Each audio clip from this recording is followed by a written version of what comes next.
오늘 본문의 말씀을 중심으로 이 사람이 누군가라는 제목으로 말씀의 은혜를 함께 나누겠습니다. 오늘 본문은 어제 우리가 들었던 말씀 혹시 기억하시나요? 보냄을 받은 제자들의 그 사역이 기록이 되어 있습니다. 그래서 사실 이제 어제 들었던 말씀 6절까지의 말씀 마지막에 보면은 제자들이 나가서 각 마을에 두루 다니며 곳곳에 복음을 전하며 병을 고치더라. 이 말씀은요, 사실 이제 10절로 이어지면 딱 맞거든요. 그러면은 10절에 뭐라고 되어 있냐면 사도들이 돌아왔다. 이게 맞잖아요. 그러니까 지금 오늘 본문의 말씀 7절부터 9절은 좀 자연스럽지 않은 것 같습니다. 연결이 자연스럽게 되려면 그렇게 10절로 가는 게 맞는데 누가는 분명히 어떤 의도를 가지고 오늘 이 본문의 말씀을 이 중간에 끼워놓고 있는 것을 보게 됩니다. 왜 그랬을까? 참 저는 이제 그게 좀 궁금하더라고요. 왜 분명히 이유가 있을 텐데 어떤 이유로 그렇게 하고 있는 걸까? 오늘 누가복음 9장 7절 상반절을 한번 같이 보실까요? 여기 보면은 분봉왕 헤롯이 이 모든 일을 듣고 이렇게 되어 있습니다. 이 모든 일은 이 9장 1절부터 6절까지의 말씀도 되겠죠. 이 모든 일은 예수님이 지금까지 했던 그 모든 소식에 대해서 들었다라는 것입니다. 이 분봉왕 헤롯이 누구냐면 세례 요한을 죽였던 사람 여러분 기억하시나요? 세례 요한, 이 헤로디아의 딸의 요청으로 이 분봉왕 헤롯이 그 요청을 내가 나라의 반이라도 주겠다 이런 또 허언을 해가지고 그걸 들어줘야 되는 상황 때문에 들어주었던, 그래서 요한의 목을 베었던 사람, 그 사람이 이제 예수님에 대한 소식을 들었다는 것이죠. 바다를 잔잔케 하시고 또 귀신 들린 자를 고치시고 야이로의 죽은 딸을 살리시고 12의 혈루증을 앓던 여인을 고쳐주셨던, 말 그대로 그냥 기적과 같은 그 모든 사건들을 다 듣게 된 겁니다. 이 모든 일을 들은 후에 그가 보인 반응이 재미있습니다. 여기 보면은 7절에 보면은 심히 당황하니 이렇게 되어 있습니다. 예수님의 소식, 예수님에 대한 이야기를 듣고 그가 보인 반응, 심히 당황하여라는 것은 헬라어에서는 디아포레오라는 단어를 사용하는데요. 이게 어떤 뜻이냐면 지나갈 길이 분명 있어야 되는데 가보니까 막다른 길인 거예요. 길이 없는 거예요. 그럴 때 당황스러운 마음, 이거 어떻게 해야 되냐, 이런 마음을 표현할 때 이 디아포레오라는 단어를 사용한다고 합니다. 그러니까 지금 예수님에 대한 이야기를 듣고 너무 놀라서요, 야 이거 어떻게 해야 되냐, 이런 상황 가운데 이 헤롯이 있다라는 거죠. 사실 헤롯이 가지고 있었던 이 타이틀이 분봉왕인데 이 분봉왕이라는 이 정치적 기반은 안정적이지가 않았습니다. 왕이라고 불리기는 불리지만 그냥 여러 왕들 분봉왕, 그러니까 어떤 영주 같은 느낌이랄까요? 그러니까 자기 스스로의 힘으로는 지킬 수 없는 자리가 분봉왕. 당시에 지배국이었던 이 로마 제국의 눈밖에 나면 그냥 파리 목숨처럼 그냥 그 자리에서 내려올 수밖에 없는 연약한 사람. 그래서 가장 두려워하는 이 헤롯 왕이 가장 두려워하는 게 밀란이었습니다. 헤로디아의 딸의 요청대로 세례 요한의 목을 달라고 했을 때도 선뜻 주저했거든요. 선뜻 하지 못하고 왕인데 그냥 내 마음대로 할 수 있잖아요. 근데 왜 두려워했냐면 사람들이 이 세례 요한을 선지자로 여겼기 때문에 그를 죽이면 밀란이 일어날까 봐 두려워한 겁니다. 항상 사람들의 눈을 두려워하는 사람이 분봉왕 헤롯이었다. 작은 불씨조차도 허용하지 않기 위해서, 꺼진 불도 다시 보기 위해서 늘 그냥 눈에 불을 켜고 어떤 밀란의 불씨가 일어나지 않을까, 그것을 살펴보는 것이, 민심을 살펴보는 것이 아마도 늘 그의 마음속에 가장 큰 관심사였을 것입니다. 근데 그러던 차에 예수님의 등장은 정말 그에게 심히 당황하게 할 수밖에 없었던 사건이었겠죠. 왜냐하면 요즘 표현으로 이렇게 혜성같이 나타나서 사람들의 이게 폭발적인 인기를 끌고 있는 슈퍼스타 같은 존재가 예수님이었으니까요. 그 예수님이 가시는 곳마다 구름 같은 사람들이 몰려들고 예수님을 통해서 기적이 일어나고 있으니까요. 사람들의 마음이 예수님에게 행하게 된다면 밀란의 이 여지가 굉장히 커지고 있는 상황인 것이죠. 단순히 그냥 예수님의 영향력은요, 사람들 틈에만 머물러 있었던 게 아니라요, 그의 주변에도 이미 가까이 다가와 있었습니다. 왜냐하면 성경에 보면은 그의 사도행전에 보면 헤롯의 젖동생 마나엔이라는 표현이 있습니다. 그러니까 헤롯에 가까운 친척이 되겠죠. 그리고 또 그의 청지기, 헤롯의 청지기 구사의 아내 요한나는 우리가 8장에서도 살펴봤던 예수님을 따랐던 여인들의 목록에 있습니다. 그러니까 헤롯 가까이에는요, 이미 예수님을 믿는 사람들이 있었다라는 것이죠. 발등에 불이 떨어진 겁니다. 정말 이 예수라는 사람이 나에게 위협이 되는 사람인가? 아니면 그냥 내가 무시하고 지나쳐도 될 만한 사람인가를 판단해야 되는 것이죠. 그래서요, 이 헤롯이 아마도 여러 경로를 통해서 예수님에 대해서 여러 사람에게 알아보라고 했을 것 같습니다. 이제 예수님이 이 헤롯 안디바를 표현하기를 여우 같은 사람이라고 표현했거든요. 그러니까 얼마나 철저하겠어요. 얼마나 많은 것을 철저하게 조사해보고 했겠어요. 사람들을 보내서 알아보니까 이 사람들이 받아온 조사해온 대답이 가지각색입니다. 어떤 사람은 요한이 죽은 자 가운데서 살아났다. 어떤 사람은 엘리야가 다시 살아났다. 어떤 사람은 옛 선지자 중에 한 사람이 다시 살아났다. 그러니까 그 시대의 사람들의 이 공통된 시선은요, 그러니까 이 구약의 선지자 중에 한 사람이 아닌가라는 생각이었습니다. 시선이었습니다.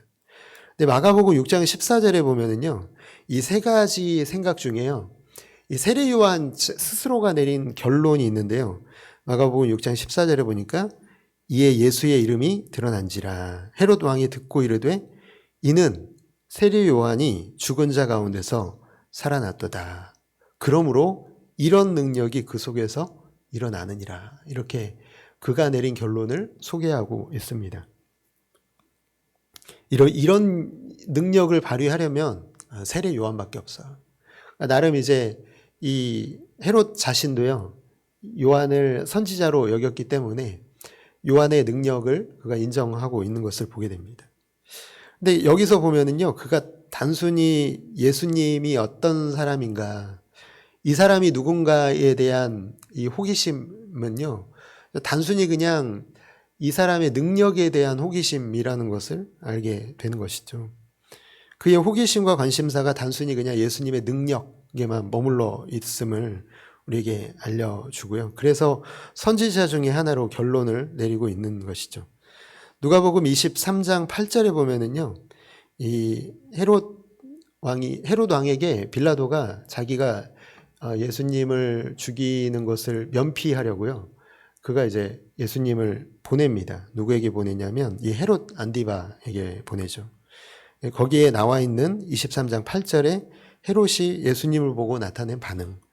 헤롯이 예수를 보고 매우 기뻐하니 이는 그의 소문을 들었으므로 보고자 한지 오래였고 또한 무엇이나 이적, 기적 행하심을 볼까 바랐던 영고라. 예수님을 보고 기뻐했어요. 근데 예수님을 메시아로 기뻐한 게 아니라요, 어떤 존재로 기뻐했죠? 그가 이적 행하심을, 어떤 기적을 어떤 기적을 좀 일으켜서 나를 기쁘게 할까, 이런 모습으로 그가 예수님 보고 기뻐했음을 나타내고 있습니다. 당대의 사람들이 다 그런 생각을 가지고 있었던 거죠. 마찬가지로 구경꾼의 호기심에 머물러 있는 헤롯의 모습을 보게 됩니다. 그리고 그가 예수님을 보고 내린 결론은요, 아마도 그냥 안심하는 마음이었을 것 같아요. 왜냐하면 요한은 내가 목을 베었다. 그가 아무리 다시 살아나도 다시 목 벨 수 있는 존재. 이 사람은 그냥 내 자리를 위협할 수 있는 사람이 아니다라는 결론을 그가 내리게 되었을 것입니다.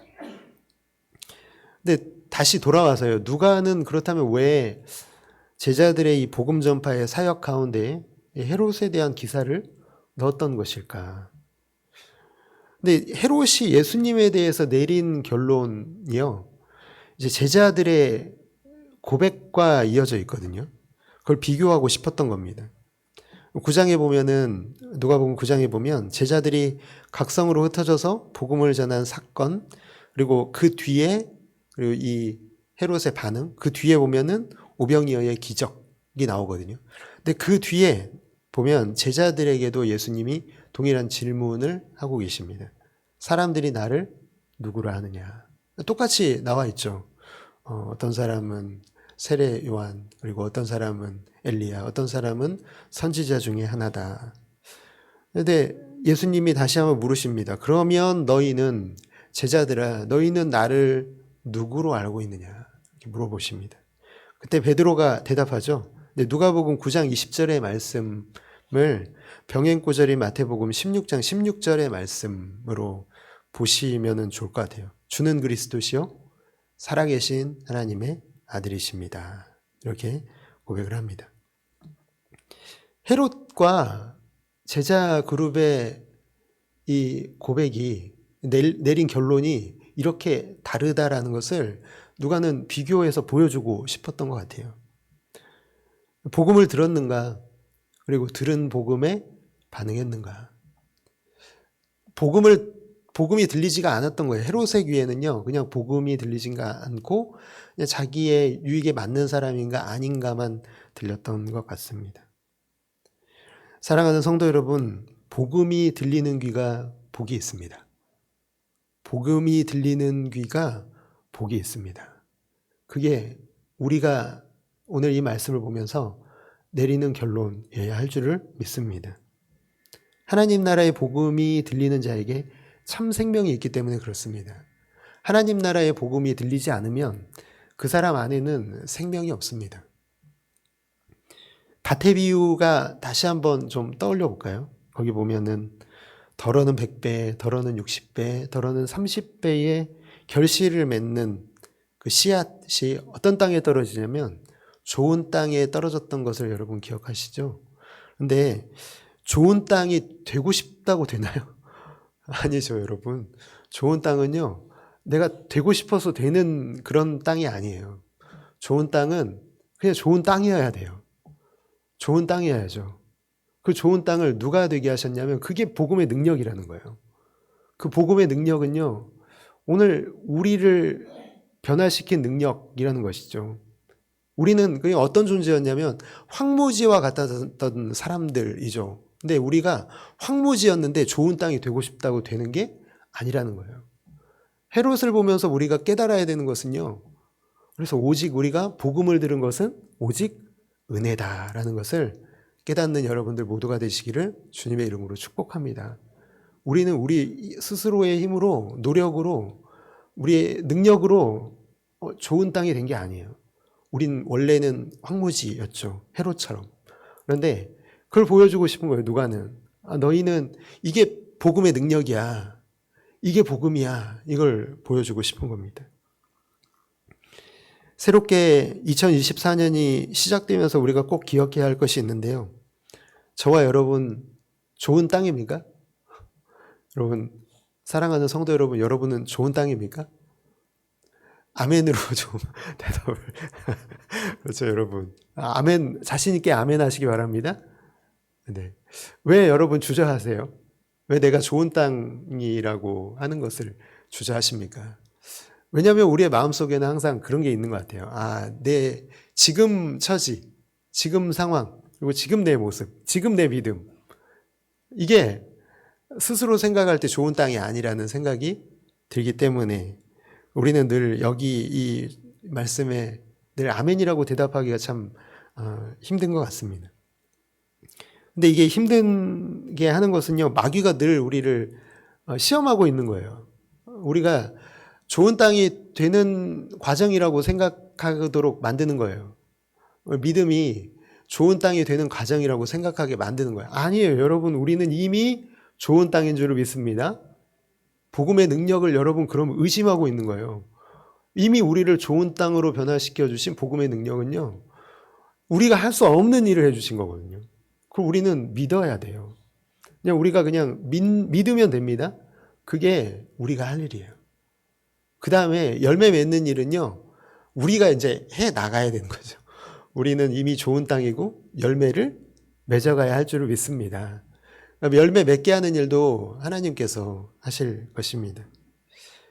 여러분, 좋은 땅은 힘으로 되지 않고 지혜로 되지 않고 능력으로 되지 않습니다. 오직 은혜로만 좋은 땅이 되게 하시고 이제 우리의 삶 가운데 계속 열매를 맺어가게 하실 것입니다. 어떤 사람은 100배, 어떤 사람은 60배, 어떤 사람은 30배. 우리에게 주어주신 분량대로 우리 주님께서 우리에게 열매를 맺어가게 하시는 거죠. 그래서 늘 은혜입니다.